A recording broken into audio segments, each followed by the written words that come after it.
Hey everyone, ready to really level up your spoken English? We're going deep on this one, all about how to sound more confident and fluent when you speak English. And we're basing this deep dive on, get this, a podcast episode all about, well, speaking English well. I know, kind of meta, right? But trust me, this episode's got some serious gems. Okay, I'm all in. Let's unlock these secrets. All right, so first things first. Fluency isn't just about talking. Wait, what? I thought speaking was the whole point. It is, but to really nail it, you gotta master listening too. It's called active listening. Active listening. Okay, so like really paying attention when someone's talking. Exactly, but it's more than just, not interrupting. It's about really tuning into how they're speaking. So like their pronunciation and stuff. Yeah, pronunciation, the rhythm of their sentences, even those tiny pauses they take. All of it matters. Interesting. So by really listening, I can actually improve my speaking. It's like downloading a language pack straight to your brain. You're absorbing all the nuances of natural speech. Makes sense. Hey, the podcast mentions something called shadowing for this. Have you ever tried that? Oh yeah, shadowing is awesome. Basically, you pick a short clip from, say, a podcast you enjoy. Okay. And then You listen super intently and then hit pause and try to repeat exactly what you just heard. The pronunciation, the intonation, even the pauses, everything. whoa, so like I'm becoming a vocal copycat? Sounds a little strange. It might feel weird at first, but it's so effective. Think of it as a workout for your English muscles. Okay, I can see that. So I'm training my mouth to make the right sounds and getting that natural flow right. You got it. And the podcast had a cool tip.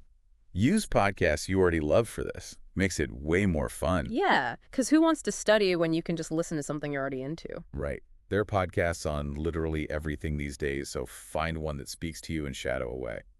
All right, we've got our listening game on point. Now, what about building our vocabulary? Here's a newsflash.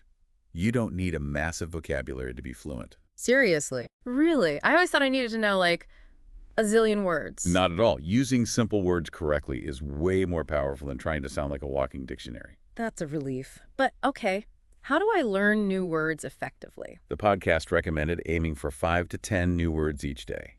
You can use apps like Duolingo or Anki. Oh, yeah, Anki's great for flashcards, right? It is, but here's the real secret sauce. Learn phrases, not just isolated words. So instead of just meet, I'd learn, like, nice to meet you. Exactly. It gives the word context and makes it way more useful when you're actually speaking. Like learning a pre-made building block instead of just a single brick makes constructing sentences easier. Boom. You nailed it.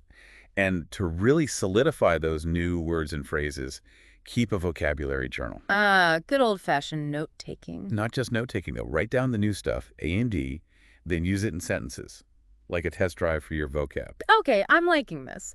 But we've talked a lot about listening and vocabulary. When do we get to the actual speaking part? Don't worry, it's coming. And the podcast's next tip is a bit interesting, let's say. Oh, I love interesting. Bring it on. They recommend talking to yourself in the mirror. In the mirror. Like, I thought that was just something people did in movies. I know, it sounds kind of crazy.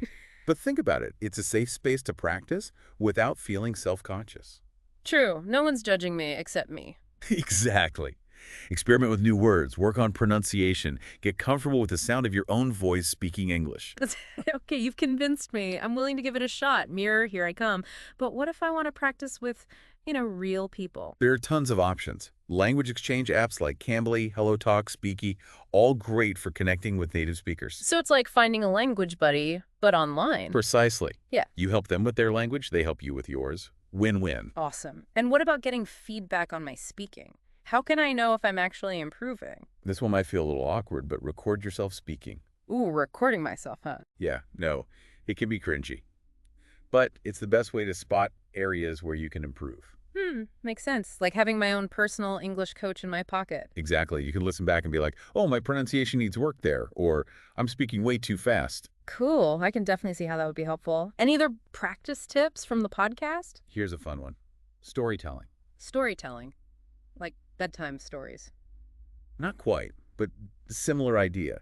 Try narrating your day out loud in English, or pick a picture and describe it in detail. So, like, if I'm making breakfast, I'd be all, okay, now I'm cracking the eggs, now I'm whisking them, and so on. Yep. You're basically doing a play-by-play of your life, but in English.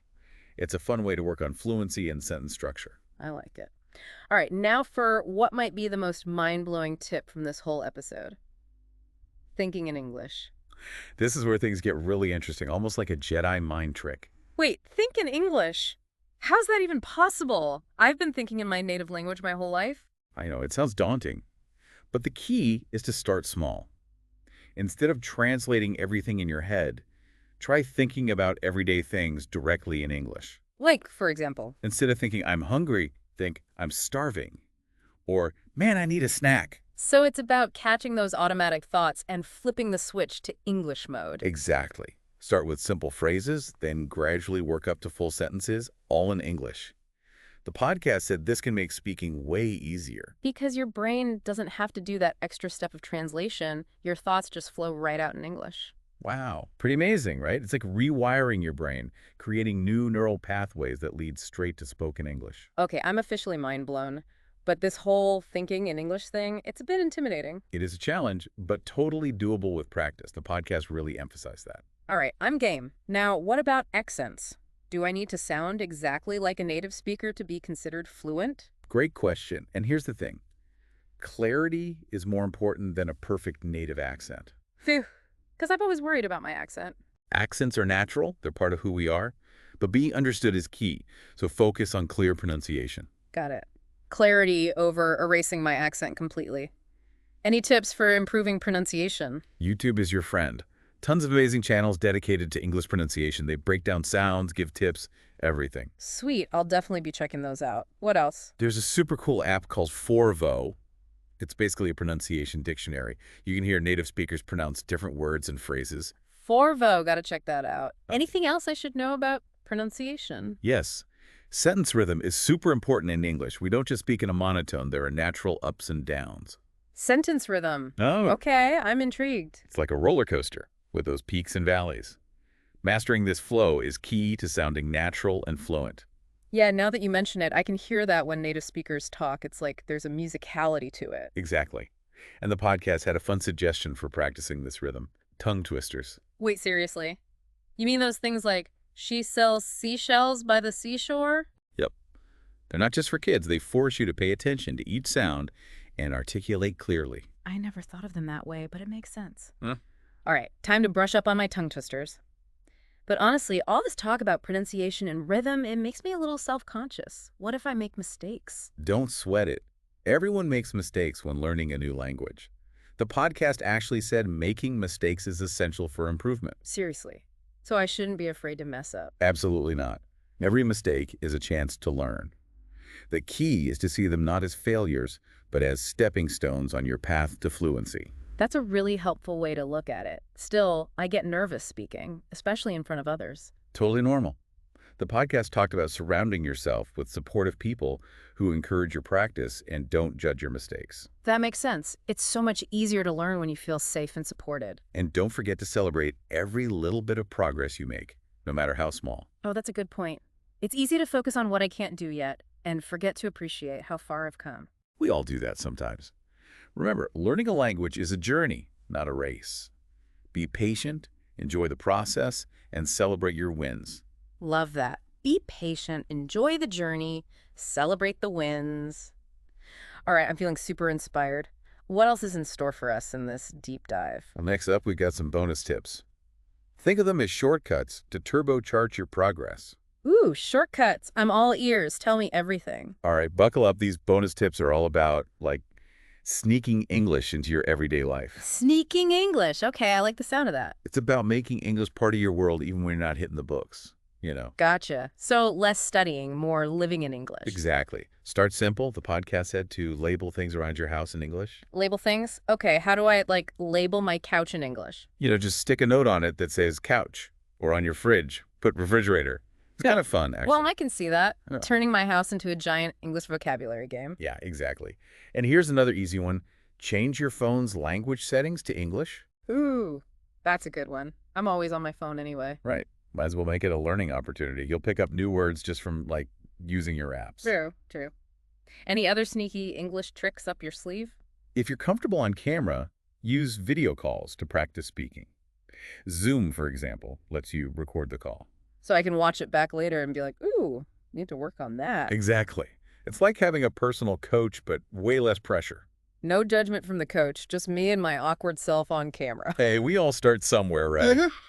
And speaking of starting, the podcast said, if you can, travel to or meet up with native English speakers. Oh, for sure. Nothing beats real-life conversation practice. It's like the ultimate test. Totally. But the cool thing is, this podcast gives you a whole toolkit, right? You don't have to do everything. Yeah, I can pick and choose what works for me. Like maybe I start with labeling things and shadowing, then work my way up to video calls, and eventually that trip abroad. Exactly. Create your own learning adventure. Just remember, consistency is key. It's not about, like, doing a ton of practice all at once. More like little by little every day, right? Yep. It's like working out. You wouldn't expect to get ripped just from one gym session. True that. Consistent effort is what builds those language muscles. Okay, before we move on, let's quickly recap all the amazing stuff we've learned.